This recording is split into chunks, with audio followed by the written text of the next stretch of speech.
MRI scans have long been considered a safe and essential diagnostic tool, widely used to detect everything from tumors to spinal injuries to neurological disorders. But recent research out of the University of New Mexico is raising disturbing new questions about the safety of the contrast agents used in many MRI procedures. These agents often contain gadolinium, a rare earth metal that helps sharpen images and improve diagnostic accuracy. While gadolinium was once believed to pass harmlessly through the body, new findings suggest this may not always be the case. In fact, under the wrong conditions, it can transform into something far more insidious: tiny, toxic nanoparticles that lodge themselves in organs and may trigger devastating illnesses. The catalyst for this transformation? Something as ordinary as a salad or a daily vitamin. The research, led by Dr. Brent Wagner and published in Magnetic Resonance Imaging, presents evidence that oxalic acid, a common component in many healthy foods and supplements, can react with gadolinium contrast agents inside the body. Oxalic acid, found in spinach, rhubarb, chocolate, nuts, and even synthesized by the body from high doses of vitamin C, is known to bind tightly to metal ions. It's already infamous for its role in the formation of kidney stones, but this study reveals it may also contribute to something far more dangerous: the creation of gadolinium-based nanoparticles. These particles, once formed, don't simply exit the body like the contrast agent is supposed to. Instead, they embed themselves into tissue, brain, kidneys, heart, skin, where they appear to set off a cascade of harmful cellular reactions. The most terrifying of these outcomes is nephrogenic systemic fibrosis, NSF, a rare but often fatal condition where the skin and internal organs harden, immobilizing joints and suffocating vital functions. The condition has claimed lives after a single dose of contrast, yet the factors that determine who is susceptible remain frustratingly unclear. What Wagner's team discovered may finally provide a clue. Through laboratory experiments, they observed that oxalic acid can essentially free gadolinium from its chemical bonds, causing it to reassemble into nanoparticles. These aren't inert particles. They're foreign invaders that provoke immune responses, chronic inflammation, and long-term tissue damage. This could explain the mystery of why some patients become severely ill after a single exposure while others have dozens of scans with no side effects. It's not just the gadolinium.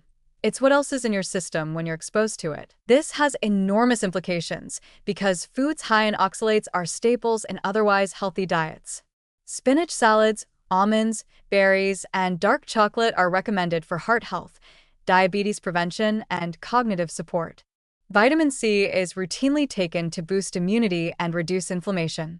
But when consumed near the time of an MRI, these same substances might be increasing the risk of nanoparticle formation and long-term gadolinium retention. The alarming part is that many people are never informed about this risk.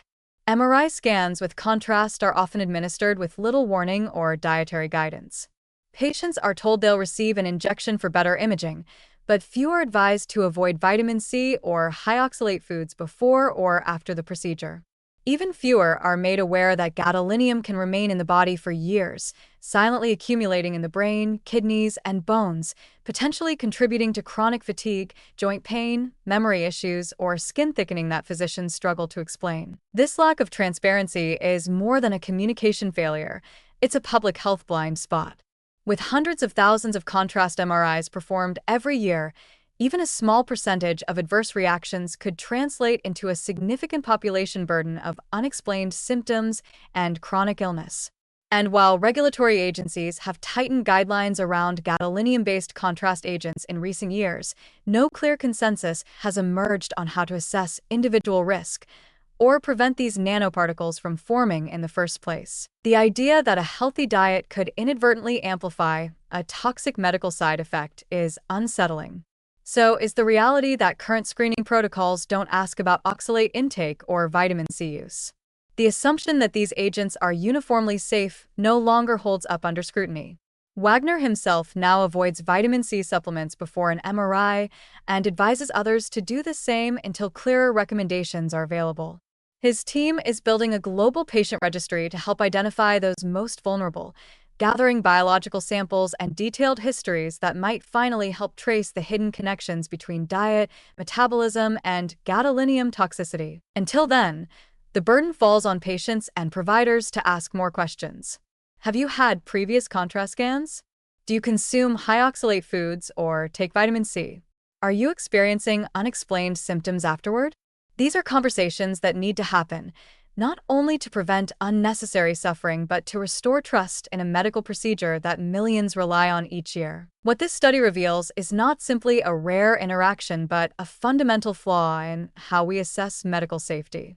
When the intersection of diet and diagnostics can create silent toxicity, we can no longer afford to assume that common procedures are harmless for all. Until more definitive guidelines are in place, caution is warranted, because what you eat and what you're not told may shape how your body reacts long after the scan is over.